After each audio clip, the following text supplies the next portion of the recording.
आज बंद कर बेटा।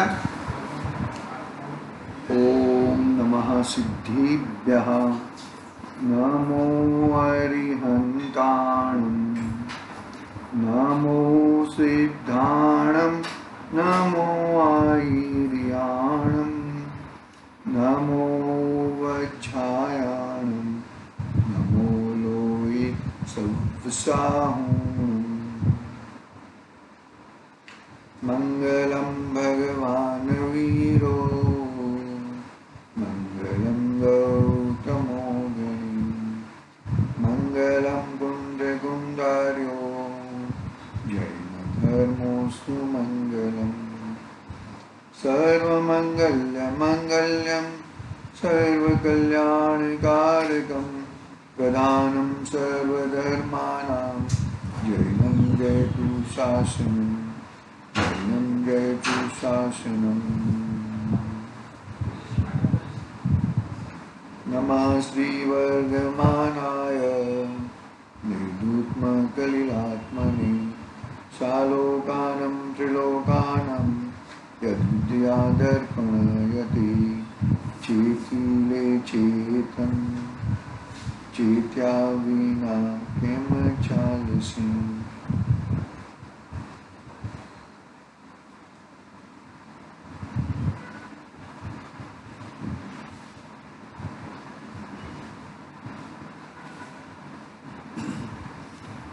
आज श्री रत्नकरण सावकाचार्य नामक महान ग्रंथ अपने सामने विराजमान है। आचार्य समंतबद्ध देव द्वारा रचित ये महान ग्रंथ बहुत ही कार्यकारी है। छठा अधिकार पे अपनी चर्चा चल रही है। छठा अधिकार में भावनाधिकार है और भावनाधिकार में 10 लक्षणी धर्म पे चर्चा चल रही है। पहले 16 कारण धर्म की बात पूरी हुई, 16 भावना, और 16 भावना के बाद 10 धर्म की चर्चा सदाशिवदास जी के आचार्य देव के माध्यम से सदाशिवदास जी कराते हैं। एक उत्तम धर्म में एक बहुत ही बड़ा एक वाक्य आया, बहुत ही कि जिसके मस्तक पर गुरु विराजमान है उसका भाग्य धन्य है। हम लौकिक में भी कहते हैं ना कि यदि बूढ़े माँ बाप अपने घर में हो तो कोई प्रॉब्लम नहीं है, अपना घर बरोबर चलेगा। तो अपने सर के ऊपर अपने गुरु हैं तो कोई भी भूल होएगी वो भूल निकल जाएगी। अपने चंद्राचार्य देव के सर के ऊपर कुंकुंदाचार्य देव गुरु को भले नहीं सामने साक्षात विराजमान नहीं है, फिर भी गुरु के तरीके से उन्होंने लिया था। तो मतलब कहने का भावार्थ गुरु बहुत ही अति आवश्यक है।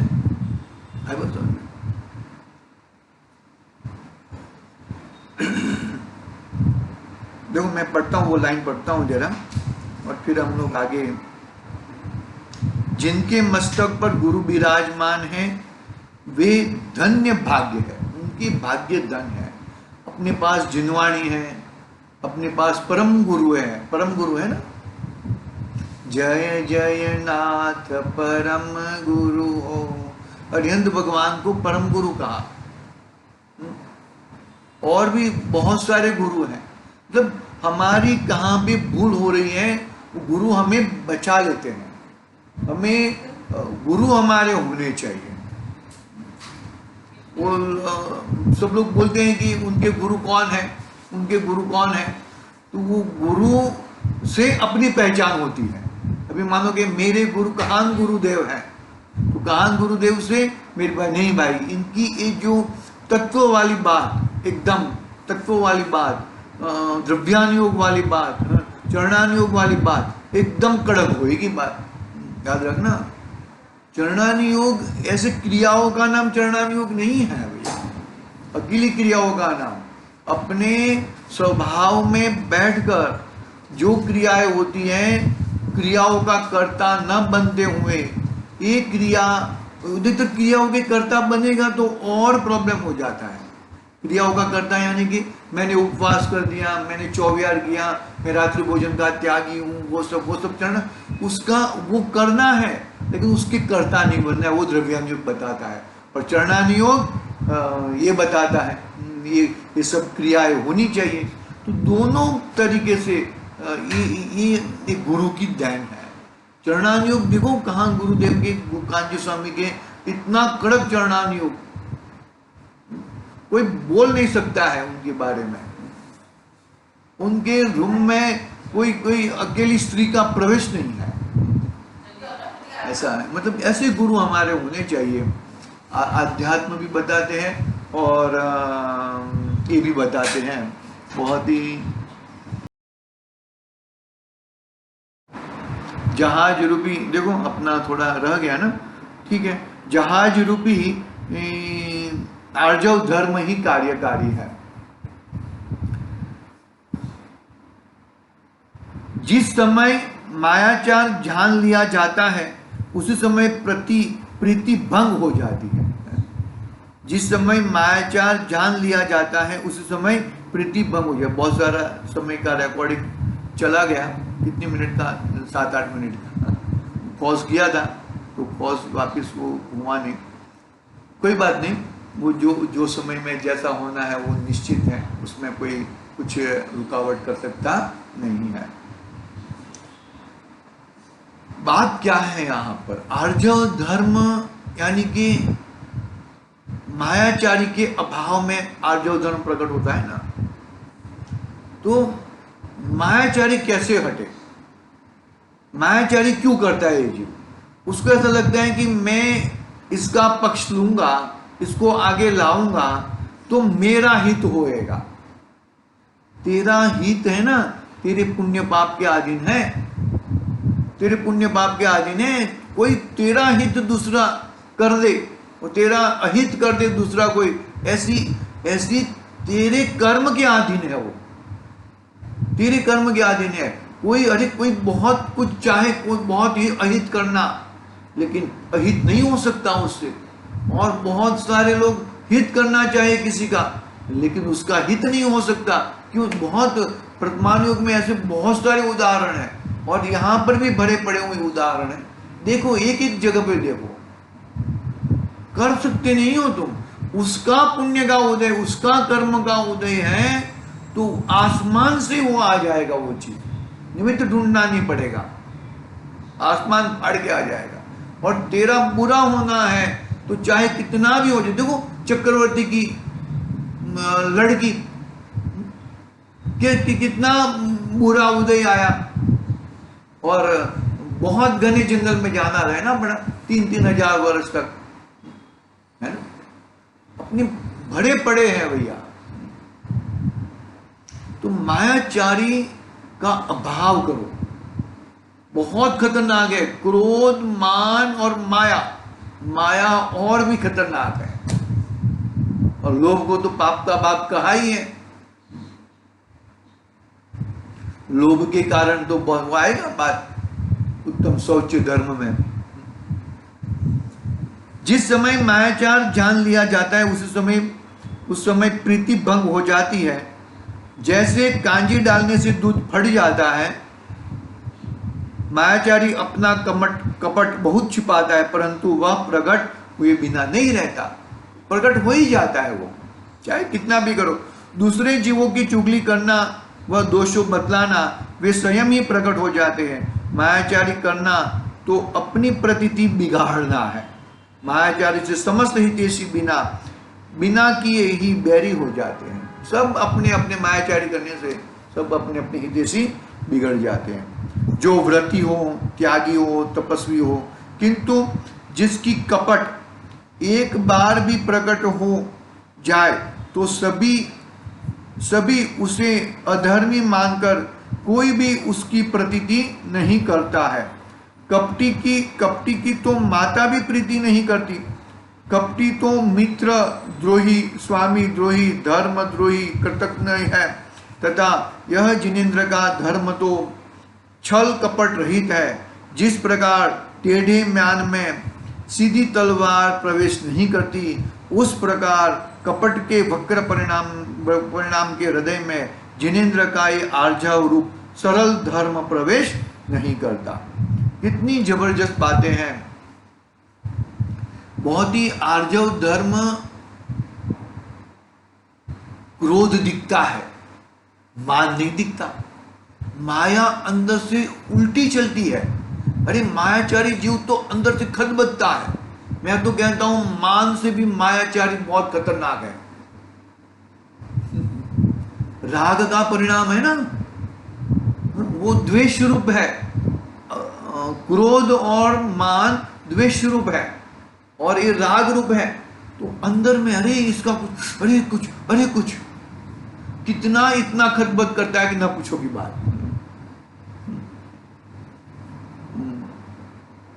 10 मिनट का चला गया है ना अपना कोई बात नहीं, चलो। जिस प्रकार टेढ़े म्यान से सीधी तलवार, टेढ़ी म्यान रहेगी तो सीधी तलवार प्रवेश नहीं करती, उसी प्रकार कपट के वक्र परिणामी के हृदय में, कपट के वक्र परिणामी के हृदय में जिनेंद्र का आर्जव रूप सरल धर्म प्रवेश नहीं करता। आर्जव धर्म यानी कि कितनी सरलता। वही नहीं, जो है सत्य वचन कह देना। इसके लिए कितनी कपट बात करते हैं हम लोग। एक छोटी सी कुर्सी के लिए, चेयर के लिए भी हम कपट बात करते हैं। बहुत ही गड़बड़ वाली बातें हैं। कपटी के दोनों लोक नष्ट हो जाते हैं। यदि यश चाहते हो, धर्म चाहते हो, प्रतीति चाहते हो, तो मायाचारी का त्याग करके आर्जव धर्म धारण करो। कपट रहित भी बैरी भी प्रशंसा करते हैं। कपट रहित की बैरी भी प्रशंसा करते हैं। कपट रहित सरल चित्त वाले ने यदि कोई अपराध भी किया हो तो भी वह दंड देने योग्य नहीं है।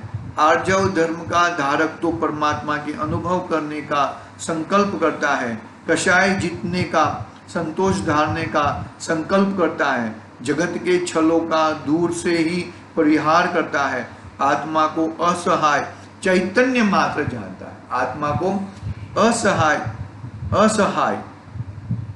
उसको सहाय की जरूरत नहीं है चैतन्य मात्र जानता है। देखो वापस से पैराग्राफ पढ़ता हूं। कपटी जो है ना, वो दोनों लोग, यह लोग भी नाश होता है उसका और आगे का लोग भी खराब होता है। यदि यश चाहते हो, धर्म चाहते हो, प्रतीति चाहते हो तो मायाचार का त्याग करके आर्जव धर्म धारण करो। कपट रहित की बैरी भी प्रशंसा करते हैं। कपट जो है ना, देखो कपट रहित जो वो है ना, बहुत सारे युद्ध लड़े जाते हैं ना, तो युद्ध में कपटी राजा की प्रशंसा कोई नहीं करता। कपटी विदाउट कपटी जो बैरी होता है ना, वो उसकी प्रशंसा होती है कि नहीं भाई एक कपट से जीतेगा नहीं, कपट नहीं करेगा, सीधी तरह से जीतेगा तो जीतेगा, बाकी ऐसा कपट करके जीतेगा नहीं। ऐसे लोग हैं। देखो क्या कहते हैं यहां पर, कपट रहित की बैरी भी प्रशंसा करते हैं। मतलब जितना है तो सामने जितना है। वो एक पिक्चर देखा था, पिक्चर की याद आ जाती है। तो वो राजा है ना, एक राजा दूसरे राजा के ऊपर मालूम था। वो जो राजा को पहले बंदी बना दिया था, वो राजा को छुड़ा दिया उसकी रानी ने कैसा भी करके, तो राजा छुड़ा। और वो राजा बीमार था, जो दूसरा जिसने बंदी बनाया तो वो राजा उसके पास जाता है। वो चाहता था तो वहां पे उसको खत्म कर सकता था, लेकिन मैं कपट से तुझे नहीं मारूंगा, जो होएगा वो युद्ध भूमि में जो होएगा वो होएगा। कपट में वो जो राजा बंदी बना था, वो राजा का मौत हो जाता है, क्योंकि इसने तो कपट से काम किया था, कपट से किया था। कपट का वो राजा तो जिसने बांधा था वो तो हारने वाला था। समझ में मेरा कहने का भाव, तो कपट से बैरी को भी जीतना नहीं चाहिए, ऐसा कहते हैं। देखो क्या कहते हैं, बहुत सुंदर बात है भाई। ये मायाचारी बहुत खतरनाक है, बहुत खतरनाक है। पशु का जीव आता है, समझ लो आप। नरक से भी भयंकर जीव है पशु का जीव, बहुत। वहां पे तो दुख ही है, वो तो है ही वहां पे तो, लेकिन इतने दुख है, कितने जन्म मरण होएंगे, न पूछो की बात। कितने जन्म मरण होएंगे, और हर जन्म मरण में दुख, दुख और दुख के अलावा और कुछ नहीं है।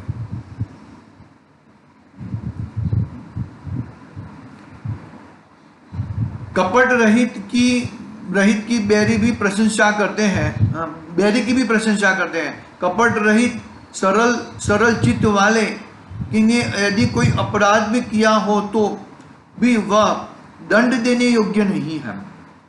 कपट रहित सरल चित्त वाले ने यदि कोई अपराध भी किया हो तो भी वह दंड देने योग्य नहीं है। आर्जव धर्म का धारक तो परमात्मा के अनुभव करने का संकल्प करता है। आर्जव धर्म का धारक तो परमात्मा के अनुभव करने का संकल्प करता है। कषाय जीतने का, संतोष धारने का संकल्प करता है। जगत के छलों का दूर से ही परिहार करता है। आत्मा को असहाय चैतन्य मात्र कहा है। असहाय किसकी सहाय की जरूरत नहीं है। आत्मा को असहाय, जगत के छलों का दूर से ही परिहार करता है। जगत को छलता भी नहीं है, और जगत मुझे छल दे ऐसी भी ताकत नहीं है, क्योंकि मैं तो आत्मा ही हूं, मुझे किसी की सहाय की जरूरत नहीं है। मैं तो बादशाह हूं, बादशाह, जीव बादशाह हूं, जीव राज हूं मैं। जो धन संपदा कुटुंब आदि को अपनाते हैं वही कपट छल ठगाई करता है।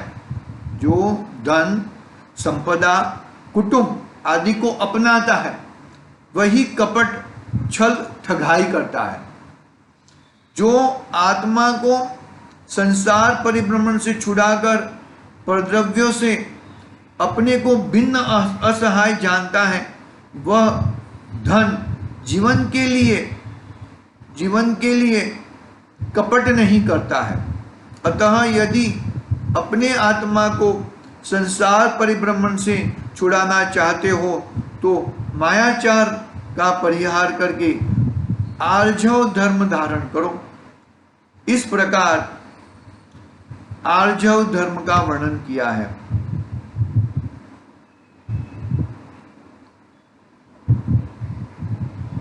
समझ में, मतलब कितनी जबरदस्त बात बताई है। आर्जव धर्म यानी कि माया के अभाव पूर्वक, कपट के भाव के अभाव पूर्वक। माया के परिणाम बहुत ही खतरनाक परिणाम है। मायाचारी के ऊपर कोई भरोसा नहीं करता, कोई भरोसा नहीं करता। क्या क्या क्या कर देगा, क्या नहीं कर देगा, कोई भरोसा नहीं है उसका।